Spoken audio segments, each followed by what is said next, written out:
Episode के start में story सुनाने वाला कहता है 40 साल पहले दुनिया में डीमन अपेयर होने लगे। कोई नहीं जानता कि वो कहां से आए थे, लेकिन ह्यूमैनिटी उनके अटैक के सामने बेबस थे। डीमन के अगेंस्ट 10 सालों तक डेथ बैटल के बाद डीमन डिफेंस एजेंसी बना। फिर डीडीए ने पता लगाया कि कुछ यूनिक डीमन होते हैं जिन्हें एबेरेंट कहा जाता है। फिर उन्होंने स्पेशल वेपन बनाने के लिए एबेरेंट डीमन कोड का यूज किया, जिन्हें इम्पीरियम्स नाम दिया गया। इम्पीरियम के साथ डीमन भी आए। उन्हें चलाने में लिटिल डीडीए सोल्जर कैपेबल थे। डिफेंडर वो रीड है जो ह्यूमैनिटी को डीमन से बचाती है, लेकिन उन्हें प्रोटेक्ट कौन करता है। और अब हम स्टोरी पे आते हैं। स्टोरी की स्टार्ट में एक सिटी को देखते हैं और हेलीकॉप्टर किसी को ढूंढ रहा होता है। तभी हम एक बंदे को देखते हैं जो भाग रहा होता है, और यही हमारी स्टोरी का मेन कैरेक्टर है और इसका नाम एटलस है, जो डीडीए डिफेंडर है। और हेलीकॉप्टर एटलस को ही ढूंढ रहे होते हैं और हम कई सारे ऑफिसर को देखते हैं, और उनमें से एक कहता है मुझे लगता है वो उसी रास्ता गया होगा, और दूसरे कहते हैं जल्दी करो। और एटलस कहता है ये ऐसे कैसे हो गया। और हम देखते वो भाग रहा होता है और वो कहता है सालों से मैं डीमन से फाइट कर रहा हूँ ताकि किसी को वो दर्द ना सहना पड़े जो मैंने सहा है। और हम देखते वो अभी भी भाग रहा होता है, और ऑफिसर कहते हैं उसे अपने नजरों से दूर मत होने देना, और एटलस को रुकने के लिए कहता है, लेकिन एटलस रुकता नहीं। और वो कहता है लेकिन इस पूरे समय मैं डीमन डिफेंस एजेंसी के लिए एक मोहरा से ज्यादा कुछ नहीं था। और एटलस जंप करते हुए कहता है जो कुछ भी यहाँ लेता है, और हम देखते वो दीवार को क्रॉस कर लेता है। और वो कहता है भले ही मुझे ये अकेले ही करना पड़े, और वो नीचे को लैंड करते हुए कहता है मैं सच ढूंढ लूंगा। और हम दो ऑफिसर को देखते हैं, उनमें से एक कहता है हमने उसे पास के एक गली में खो दिया सर। और दूसरा ऑफिसर कहता है वो ज्यादा दूर नहीं गया होगा, उसे चारों ओर से ब्लॉक करो, और याद रखो कि किसके साथ काम कर रहे हैं। किसी को भी अकेले एटलस का सामना नहीं करना चाहिए। और हम एक ऑफिसर को देखते हैं जो माइक में कहता है सभी लोग जल्द ही अपने घर चले जाए, यहाँ सेफ नहीं हो। और वहाँ पे दो लड़की भी होती है, और उनमें से एक कहती है क्या चल रहा है, और दूसरी कहती है क्या आसपास कोई डीमन है। और हम एटलस को देखते जो कहता है सबसे पहले उन्होंने आधी रात को मुझ पर हमला किया, फिर वो पूरे शहर में मेरा पीछा करते हैं। अब मैं डीडीए पर भरोसा नहीं कर सकता। और हम दो ऑफिसर को देखते हैं, और उनमें से एक कहता है वो कैसे हवा में गायब हो गया। इस गली से बाहर निकलने का केवल एक ही रास्ता था। दूसरा ऑफिसर कहता है शैडो स्वॉर्ड की पावर को कम मत समझो। अपने एम्परर के साथ एटलस अपनी इच्छा अनुसार शैडो के अंदर और बाहर आ जा सकता है। वो यहीं कहीं आसपास है। अगर तुम केयरफुल नहीं रहे तो वो तुम्हें मार डालेगा इससे पहले कि तुम्हें पता चले कि वो कहाँ है। और दूसरा ऑफिसर कहता है आखिर हम एटलस के पीछे क्यों पड़े हैं, क्या वो एजेंसी का सबसे स्ट्रॉन्गेस्ट डिफेंडर नहीं है। दूसरा वाला कहता है तुमने नहीं सुना। दूसरा ऑफिसर कहता है कहा जाता है कि एटलस ने अपने एम्परर की डिमोनिक एनर्जी के आगे घुटने टेक दिया। यही कारण है कि मैं किसी भी डिफेंडर पर भरोसा नहीं करता, ये सभी लास्ट में खराब हो जाते हैं। दूसरा वाला ये सुन के थोड़ा हैरान होता और कहता है अपने एम्परर के सामने घुटने टेक दिया, आपका मतलब है कि वो तभी उन्हें पीछे से कोई आवाज देता है, और वो दोनों मुड़ के देखते हैं, और उनमें से एक कहता है क्या वो सासा है। और हम सासा को देखते हैं जो कहती है तुम दोनों क्या कर रहे हो, क्या तुम्हें भी बाकी लोगों की तरह एटलस को नहीं ढूंढना चाहिए। और उनमें से एक कहता है मैं तो बस ये बता रहा था कि कैसे एटलस ने अपना दिमाग खो दिया है और डीडीए हेडक्वार्टर पर अटैक कर दिया है। सासा इससे हैरान होती है और कहती है क्या ये सच है। और वो कहता है डीडीए के इतिहास में किसी भी डिफेंडर से ज्यादा उसके पास सबसे ज्यादा डीमन को मारा है। और हम देखते दूसरा वाला काफी घबराते हुए कहता है चुप हो जाओ, लेकिन वो कहता है हर कोई कहता है कि वो हमेशा एक इंसान से ज्यादा एक डीमन था, ये केवल समय की बात है कि उसका एम्परर उस पे हावी हो जाए। कौन जानता है कि उसने अब तक कितने एजेंट को मार डाला है। इससे सासा काफी हैरान होती है, और हम एटलस को देखते जो सोचता है अगर मैं उन्हें बताऊं कि सच में क्या हुआ है तो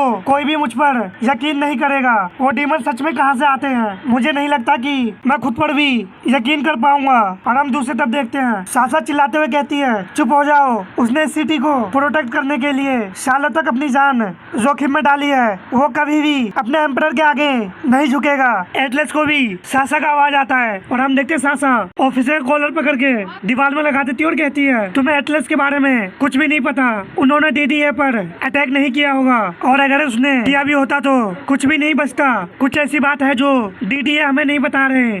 और उस ऑफिसर को फेंकते हुए आगे बढ़ जाती है और सोचती है मुझे बस उससे बात करनी है। और वो ऑफिसर कहता है उसका डिफेंड करने का क्या मतलब है, जब से उसने अपनी वाइफ को खो दिया है तब से वो एक खोआ हुआ एक मामला बन गया है। और हम देखते हैं एटलस काफी हैरान होता है नेक्स्ट सीन में हम 3 बच्चे को देखते हैं और एटलस सोचता है एक वही थी जो मुझे सच में मुझे समझती थी और इस व्हाइट हेयर वाले का नाम जेसन है। जेसन कहता है मैं एक दिन सबसे ग्रेटेस्ट डिफेंडर बनूंगा, मेरे पास सबसे स्ट्रॉन्गेस्ट एम्परर होगा और मैं सभी डीमन से फाइट करूंगा। हम देखते वो दोनों जेसन को ही देख रहे होते हैं और जेसन कहता है तब हर कोई मेरा रिस्पेक्ट करेगा, बिल्कुल मेरे डैड की तरह। और इसी लड़की का नाम रेचल है और रेचल कहती है तुम काफी प्रिडिक्टेबल हो जेसन, तुम बस अच्छा दिखाना चाहते हो। और तुम्हारा क्या कहना है एटलस? एटलस कहता है मुझे नहीं लगता कि मेरे पास कोई है। रेचल एटलस की तरफ हाथ बढ़ाते हुए कहती है जरूर हर कोई कुछ न कुछ सपना देखता है। और एटलस कहता है मैं बस तुम लोगों के साथ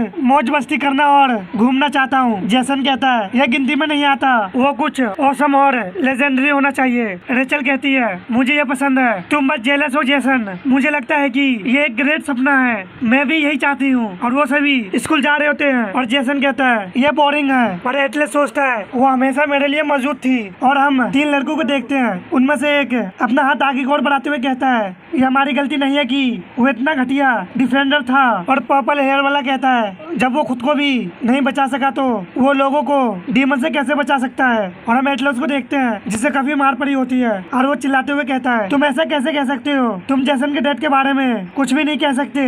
रेड हेयर वाला कहता है बस हार मान लो एटलस, ये 3 अगेंस्ट 1 है। और एटलस अपना ब्लड साफ करते हुए कहता है जब तक तुम अपनी कहे बातों के लिए माफी नहीं मांगते। और उसे जबरदस्त पंच मारता है जिससे रेड हेयर वाला का मुंह से ब्लड आ जाता है और वो भी एटलस को पंच मारता है। लेकिन एटलस दोबारा उसे ठोड़ी के नीचे पंच मारता है और एटलस सोचता है एक वही थी जो मेरा ख्याल रखती थी। और हम देखते रेचल एटलस के ब्लड को साफ कर रही होती है और एटलस से कहती है तुम लगातार फाइट नहीं कर सकते एटलस, अगर तुम ऐसा करते रहोगे तो वो तुम्हें स्कूल से निकाल देंगे। और उसके चेहरे को आइस से सिकाई करते हुए कहती है मैं बस यही चाहती हूँ कि लोग तुम्हें उस नजर से देखें जिस तरह मैं देखती हूँ। एटलस कहता है यह मेरी गलती नहीं है, वो जेसन का डेथ का मजाक उड़ा रहे थे, क्या होगा अगर उसने सुन लिया होता तो। रेचल कहती है तुम सभी को प्रोटेक्ट नहीं कर सकते, जेसन को अपने फैमिली के लिए खड़ा होना चाहिए। एटलस कहता है तुम और जेसन मेरा फैमिली हो। और एटलस रेचल को देखता है और हम देखते हैं रेचल ब्लश कर रही होती है। तभी एटलस रेचल को किस कर लेता है और एटलस सोचता है सब कुछ वैसा ही था जैसा होना चाहिए था। और हम घर के सामने एटलस और रेचल को देखते हैं जो बड़े हो चुके होते हैं। और एटलस कहीं कार से जा रहा होता है और सोचता है मैंने सोचा कि अपने सपनों में हमेशा रह सकता हूँ, लेकिन रियलिटी कभी इतनी दयालु नहीं होती। और हम एक डीमन को देखते हैं जो इसी घर में आग लगा देता है जिसके सामने एटलस और रेचल खड़े थे। और नेक्स्ट सीन में देखते हैं फायर ब्रिगेड आग को बुझा रहे होते हैं और एटलस रोते हुए कहता है मुझसे दूर हो जाओ, मुझे जाने दो, मेरी वाइफ अभी भी अंदर है। एक फायर ऑफिसर कहता है सर बहुत देर हो चुकी है, आप कुछ नहीं कर सकते। और एटलस कहता है मुझे उसके साथ वहीं होना चाहिए था। और हम देखते हैं घर अभी भी जल रहा होता है और एटलस वहीं पे घुटने टेक के बैठा रहता है। और हम प्रेजेंट का दिन देखते हैं। एटलस कहता है लेकिन ये सब उनकी गलती थी। और हम एटलस को देखते हैं जो काफी गुस्से में आगे बढ़ रहा होता है और कहता है डीडी है कि वो कमीने। और हम देखते हैं एटलस से जबरदस्त एनर्जी निकल रहा होता है और वो कहता है मुझे नहीं पता कि वो डीमन की ओरिजिन क्यों छिपा रहे हैं, लेकिन मैं उन्हें इससे बचने नहीं दूंगा। हम ईडन की एनर्जी को दूर से भी देख सकते हैं और ये एनर्जी सासा और बाकी ऑफिसर को भी फील होता है। सासा पीछे मुड़ते हुए कहती है ये पावर तो ये एटलस की ही होगी। और अपने स्टिक को घुमाते हुए सोचती है क्या वो पूरे समय यही था, उसने सब कुछ सुन लिया होगा। और अपने स्टिक को लंबा करते हुए ऊपर की ओर बढ़ती है। हम देखते हुए काफी ऊपर आ जाती है और बिल्डिंग में चढ़ते हुए सोचती है तुम हमेशा सब कुछ अकेले ही करने की कोशिश करते हो, लेकिन मुझे लगता है कि इस बार तुम्हें मेरी हेल्प की जरूरत पड़ेगी। तुम जहाँ भी जाओगे मैं तुम्हें पकड़ लूंगी। और अपने स्टिक को हंटर में चेंज कर लेती है। नेक्स्ट सीन में डीडीए के हेडक्वार्टर को देखते हैं और कोई कहता है तुमने एटलस को एक एक्सपेरिमेंट देखने देने में लापरवाही बरती और तुम्हें पता होना चाहिए था कि उसे पकड़ने के लिए साइरस और कैली से भी ज्यादा की जरूरत होगी। तुम अपनी इस गलती को कैसे सुधारोगे? और हम एक आज वाले को देखते हैं जो कहता है ये सच में मेरी गलती है माय लॉर्ड, मैं खुद उस शैडो लड़के को मार डालूंगा और उसका सिर आपके पास लाऊंगा। पहला वाला उसे चाटा मारते हुए कहता है क्या तुम देखने से भी ज्यादा इडियट हो, एटलस को जिंदा रखना होगा। और क्रीपी की तरह कहता है अपनी गलती को मेरे प्लान के आरे मत आने दो, उसे मेरे पास ले आओ। और हम एक मास गर्ल को देखते जो कहती है मुझे यकीन है कि वो यही है जिसका मैं इंतजार कर रही थी।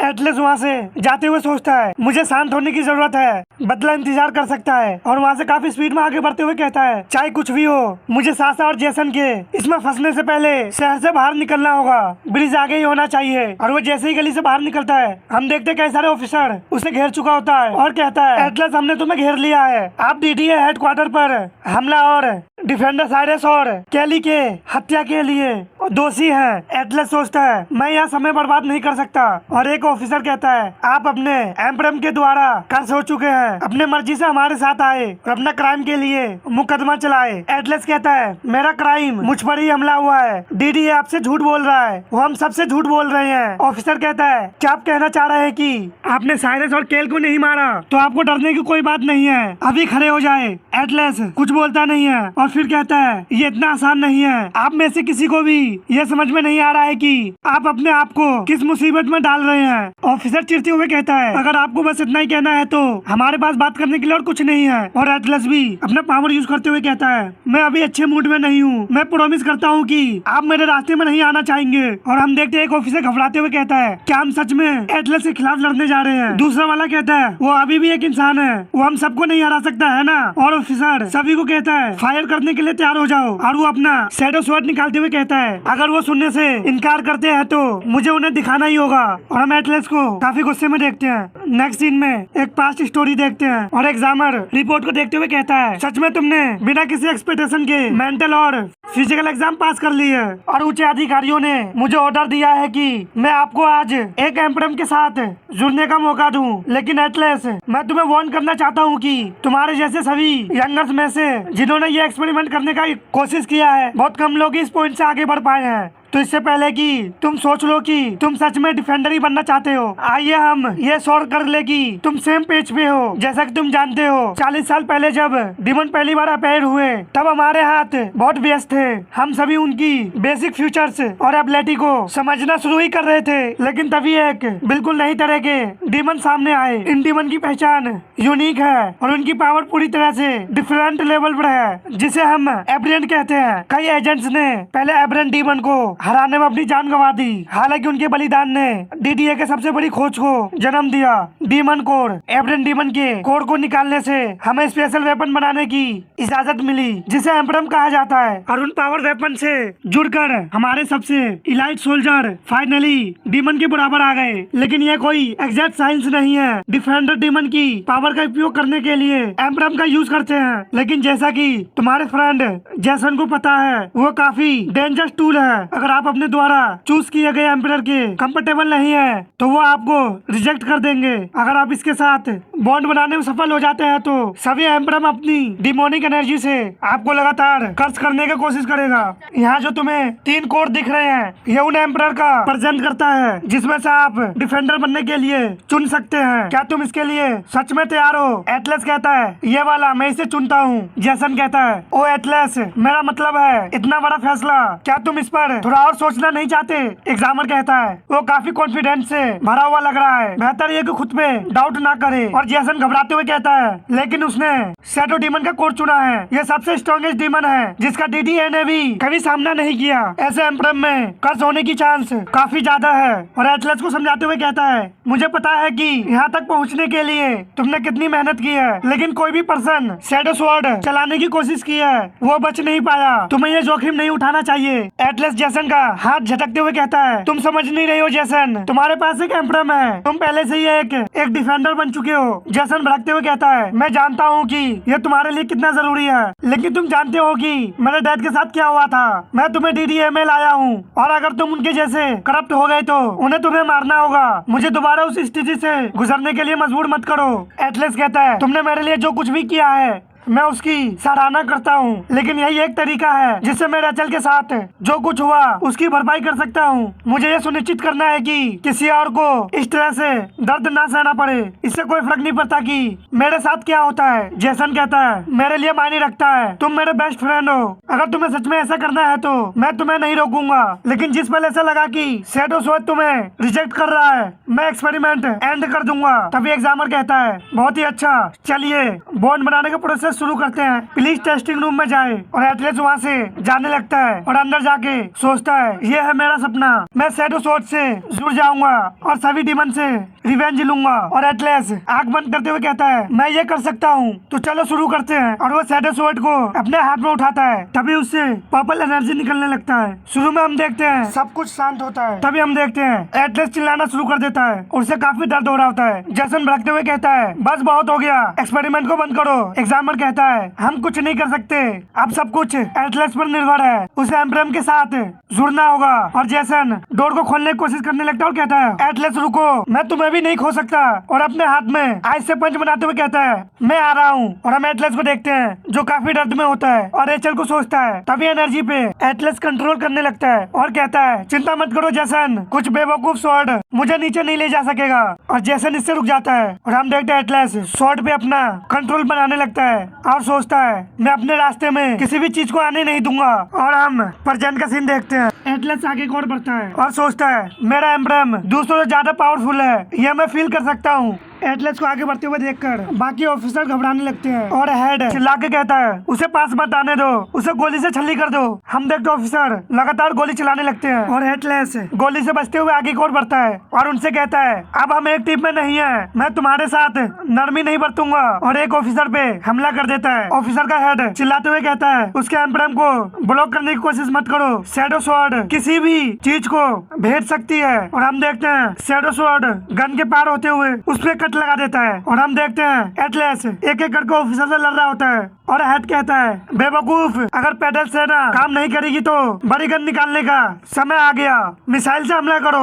एटलस को सिंगल कॉम्बैट में रोका नहीं जा सकता, लेकिन तुम केवल शॉट से मेरी यूनिट को नहीं हरा सकते। तभी हम कार पे लोड एक बड़ी गन को देखते हैं जो कहता है फायर करने को तैयार। एटलस उनसे कहता है ये फाइट बेमतलब है, क्या तुम्हें अपने सोल्जर की जान की इतनी भी परवाह नहीं है। हेड कहता है मेरे हर एजेंट तुम जैसे मॉन्स्टर को रोकने के लिए अपनी जान खुशी से देने के लिए तैयार है, अगर तुम अपने एम्ब्रम से करप्ट नहीं हुए होते तो तुम ये समझ सकते थे। एटलस कहता है तुम सब सच में बेवकूफ हो। हेड कहता है अपने आप के जादू मत समझो। और हम देखते गन फायरिंग को तैयार होता है, तभी फायरिंग कर देता है जिससे एटलस जम करके डॉज करता है और सोचता है मैंने सालों तक एक के बाद एक डीमन को मारा है, लेकिन मुझे कभी भी ऐसा फील नहीं हुआ कि मेरे पास सबसे ज्यादा कोई उद्देश्य था। और अटैक करने को तैयार होता है और कहता है मेरा रिवेंज आ रहा है। ऑफिसर भी इससे मुश्किल में होते हैं और वो कहते हैं उसे रेस्ट करने का एक पल भी मत दो, हमें इस मॉन्स्टर को यही रोकना है। और एटलस अपने स्वॉर्ड को फेंकते हुए कहता है तुम्हें पता नहीं कि मैं क्या करने में कैपेबल हूँ। और वो स्वॉर्ड एक ऑफिसर को जाके लगता है और एटलस उसे अपने एनर्जी से वापस बुला लेता है। और हम हेड को देखते हैं जिसके पसीने छूट रहा होता है और वो सोचता है यहाँ तक कि जब वो अपना एम्ब्रम फेंक देता है तो क्या वो उसे वापस अपने हाथों में समन कर सकता है। मेरे पास और कोई चॉइस नहीं है, ट्विंस को बाहर भेजो। इससे एटलस भी हैरान होता है और कहता है ट्विंस। तभी वहाँ पे कोई काफी स्पीड में आता है। एटलस सोचता है ये काफी फास्ट है और हम देखते हैं एटलस के पेट में जबरदस्त घुटना लगता है और एटलस सोचता है और काफी स्ट्रॉन्ग है। हम देखते हैं एटलस इससे दूर जाने लगता है और हम उन दोनों जोड़वा को देखते हैं। उसमें से लड़की कहती है झूठा, मैंने सोचा कि हमें कुछ मजा मिलेगा। और इन दोनों का नाम तोड़ा और हिना है।